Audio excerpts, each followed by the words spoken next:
What if the black woman they mocked for her thrift store clothes and humble beginnings was secretly sitting on a fortune that could buy and sell their entire bloodline, and was about to prove it in the most devastating way possible?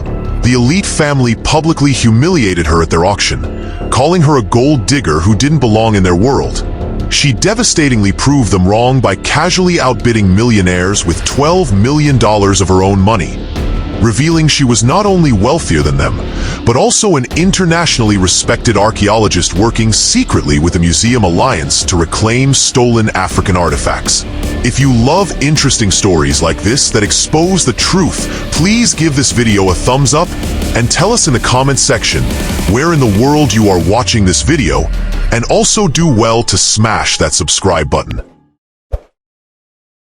The sun painted the sky orange over Pine Valley, Mississippi, as young Keisha sat on the worn wooden floor of their tiny house. Her grandmother Ruby rocked slowly in her old chair, telling stories that made Keisha's heart race with wonder. "Listen close, baby girl," Ruby whispered, her voice like honey. "Our people built kingdoms that shined brighter than gold. We had libraries that held the world's secrets." Keisha held tight to Ruby's special pin, a small, tarnished piece with a sun carved into it. It felt warm in her small hands. "Remember this, child," Ruby said, touching Keisha's face gently. "Your worth don't come from other people's money. You carry queens in your blood. Don't you ever forget that." Those words burned into Keisha's heart like fire. Pine Valley wasn't kind to dreamers. The dusty roads and judging eyes reminded Keisha every day that she was different. Her shoes had holes, her clothes came from donations, but Ruby taught her to walk proud.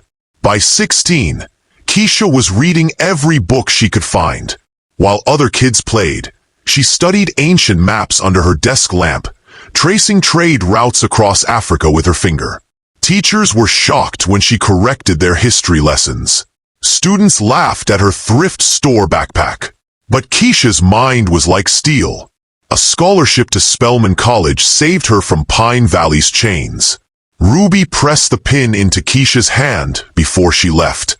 "This got me through the hard times," Ruby said, tears in her eyes. "Now it'll get you through yours." At college, Keisha blazed like a shooting star. Professors couldn't believe how she could solve historical puzzles others missed. She earned her PhD in archaeology, focusing on ancient African kingdoms. Her research paper shocked the academic world. But Keisha didn't want fame. She loved digging in the dirt, finding pieces of pottery that whispered stories of forgotten people. Her work took her to West Africa, where she knelt in hot sand, reading carvings that spoke of lost empires. At 32, she was consulting for museums worldwide. Her bank account grew from years of hard work, not from chasing money. She lived simply in a small apartment in Atlanta, surrounded by books and a photo of Ruby smiling. The lecture hall at Emory University buzzed with excitement as Keisha spoke about ancient trade routes. Her emerald scarf caught the light, Ruby's pin shining on her blazer. Her voice painted pictures of desert caravans and golden manuscripts. In the back row, Connor Mitchell, heir to a family of art collectors, couldn't take his eyes off her. At 38, he'd never met anyone like Keisha. She wasn't just smart, she was powerful. After her talk, Connor approached with a charming smile. "Dr. Keisha, that was incredible. You make history feel alive." Keisha studied him carefully. She'd heard sweet words before, usually hiding judgment. But something in Connor's voice seemed real. He handed her his business card and asked her to dinner. "Somewhere quiet where we can talk about ancient kingdoms without PowerPoint slides." Keisha hesitated but agreed. Their first dinner was on a rooftop overlooking Atlanta's skyline. Connor was charming, with stories of his travels and quick wit that matched hers. He asked about her work, listening as she described finding clay tablets in Africa. "You're unlike anyone I've ever met," he said, leaning closer. Keisha smiled but stayed alert. She noticed how easily he talked about wealth, private jets, rare art, expensive trips, like it was nothing special. Weeks turned to months. Connor swept Keisha into his world of luxury. Weekends in Paris, dinners at fancy restaurants, gifts from expensive stores. But Keisha always wore Ruby's pin, not his gifts. Small problems started showing up, like cracks in old pottery. When Keisha got excited about a new research grant, Connor laughed. "That's sweet, Keisha, but it's not exactly changing the world, is it?" His words hit like stones. At a gallery opening, he introduced her as my archaeologist, like she was a prize he owned. His friend whispered, "She's punching above her weight." Connor laughed, but didn't defend her. He started suggesting she wear flashier jewelry to fit in. "You're brilliant, Keisha, but my world is different. It's about appearances." Keisha's jaw tightened. Her world was about truth, not appearances. Connor hesitated to bring her to family events. "They're intense," he'd say. "You'd be bored." But Keisha knew it was more than that. She'd lie awake remembering Ruby's words. "Don't let nobody dim your light." The night of the Mitchell family's art auction arrived. Keisha stood before her mirror, pinning Ruby's brooch to her emerald dress. She didn't know the storm waiting for her. The penthouse in downtown Atlanta glittered like a palace.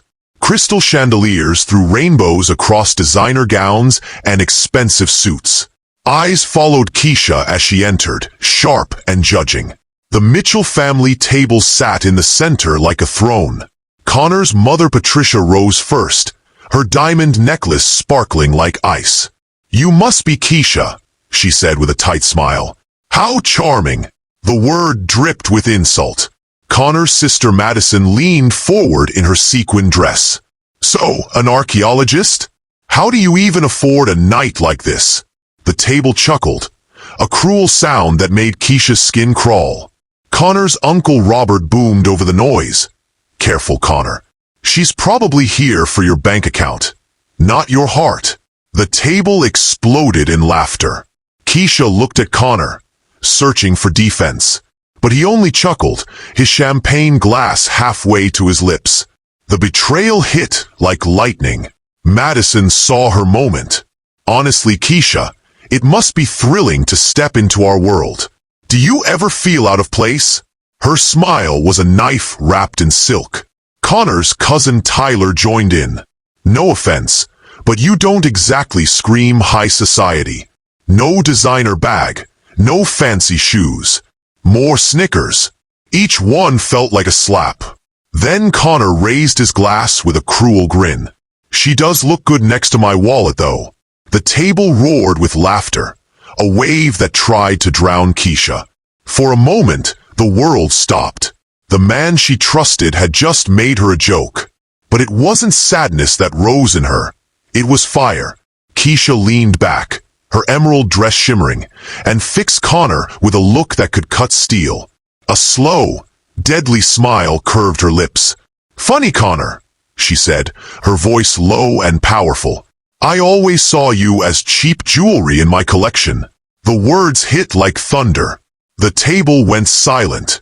Patricia's wine glass froze in the air. Madison's mouth fell open. Robert's chuckle died. Connor's grin vanished like smoke. The auctioneer's voice boomed, announcing the next item. A spotlight revealed a small obsidian statue, its carvings glinting like secrets. Keisha's breath caught. She knew this piece. For months, she'd studied it secretly for the International Museum Alliance. It wasn't just art. It was a key to a lost kingdom, proof of her ancestors' brilliance. The waiter brought the dinner bill. All eyes turned to Keisha, expecting her to shrink. Instead, she reached into her purse and pulled out a sleek black credit card. She placed it on the tray, her voice calm but commanding. "Keep the change." Silence fell like a hammer. Eleanor's wine glass stopped midair. Madison's smirk died. Connor's jaw dropped. The auctioneer opened bidding at $2 million. Hands shot up like swords in battle. 5 million, 8 million, 10 million. Keisha's heart pounded, but her face stayed calm. She raised her paddle high. 12 million, she declared. The room gasped. A billionaire in the corner hesitated, then lowered his paddle. Sold, the auctioneer shouted. Keisha stood, her emerald dress flowing like water, Ruby's pin catching the light. She walked to the platform as the crowd parted like the sea.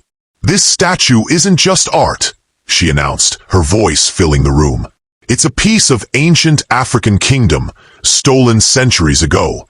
I've spent years tracing its origins. Gasps turned to whispers as she revealed her secret role with the International Museum Alliance. This statue will be donated to a museum in West Africa, where it belongs. Its story will be preserved for generations, not locked in someone's safe. The Mitchell table sat frozen, their earlier mockery exposed as ignorance. Patricia's diamonds seemed dull next to Keisha's radiance. Madison's sequins looked cheap next to her grace. Connor's hands shook, his champagne untouched, his world crumbling. Keisha didn't look at him. She didn't need to. Her actions spoke louder than his betrayal ever could. Headlines blazed across the world. Archaeologist secures African artifact for repatriation. Museums from London to Lagos praised Keisha as a guardian of history. Social media buzzed with her name. Young archaeologists, especially black women, shared her story with hashtags like #KeishaInspires. In a small village school in West Africa, children drew the obsidian statue in their notebooks. Their teacher called Keisha a daughter of our empire. Months later, the Mitchell family, humbled by the headlines, invited Keisha to speak at their gala. She hesitated, remembering their sneers, but accepted. Not for them, but for others who needed to hear her story. She walked into the same penthouse, her emerald dress chosen deliberately. Ruby's pin gleamed like a star. The room rose to applaud. The same faces that once mocked her now leaned forward, eager to listen. True wealth, she said, her voice clear as crystal, lies in what you give, not what you take. The applause was thunderous real, far from the cold laughter of before. Keisha didn't linger. She left the gala and returned to her work. Her story spread like wildfire, gracing magazine covers, her face radiant in that same emerald dress. Teachers shared her journey. Young girls wrote her name in their journals. And Keisha, in her quiet office, kept building. She didn't need revenge or apologies. Her legacy was her light, bright, unbreakable, and eternal. One quiet evening, her phone buzzed with a text from Connor. I didn't know. I'm sorry. The words were small, hollow. Keisha stared at the screen, but didn't reply. She didn't need his regret. She set the phone down and returned to her work. Ruby's pin caught the lamplight, and Keisha smiled, remembering her grandmother's words. Keep shining, my queen. The girl from Pine Valley had become exactly what Ruby always knew she could be. A queen who carried her crown in her heart, her worth measured not by others' wallets, but by the light she brought to the world. What an incredible journey Keisha took us on, turning scorn into triumph with her unshakable strength. Her story reminds us that our worth doesn't come from others' approval, but from the light we carry within.